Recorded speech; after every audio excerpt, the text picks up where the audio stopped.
Hello friend, সঞ্জুমো channel কিচেনে সবাইকে স্বাগত। Welcome back to my channel.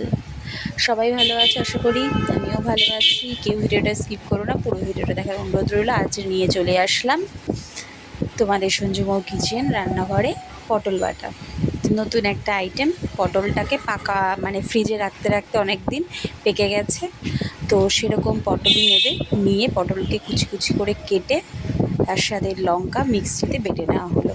আর সাথে দেখতেই পেলে পেঁয়াজ নেওয়া হয়েছে, রসুন 2-3 কোয়া নেওয়া হয়েছে। এখানে পটল 7-8টা ছিল, সেই অনুযায়ী রসুন পেঁয়াজটা নেবে। একটা গোটা পেঁয়াজ নিয়েছি, আর রসুন কোয়া নিয়েছি, 3 কোয়া নিয়েছি।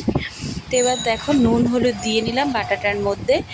আর ফোড়নে কি দিচ্ছি বলো তো?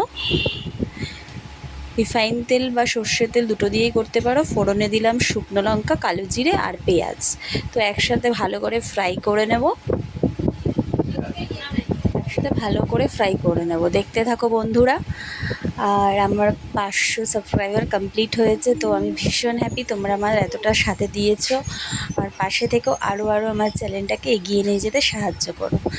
এই আমি কি করলাম বন্ধুরা, দেখতে পেলে পটল যে বাটাটা ছিল ওটা ভাজা ভাজা লালচে লালচে হয়ে আসলে পেঁয়াজটা সেটা দিয়ে দিলাম।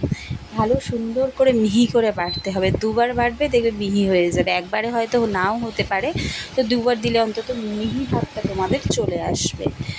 আর লঙ্কা আমরা দুটো দিয়েছি, তোমরা চাইলে আরও বেশি লঙ্কা দিতে পারো, যে যেরকম ঝাল খাও তো সেরকমভাবেই দেবে। আর একটুখানি মিষ্টি দিয়ে দিও, 2-3 ফুয়ে ব্যাস রেডি। পটল বাটা কেমন লাগলো জানিও।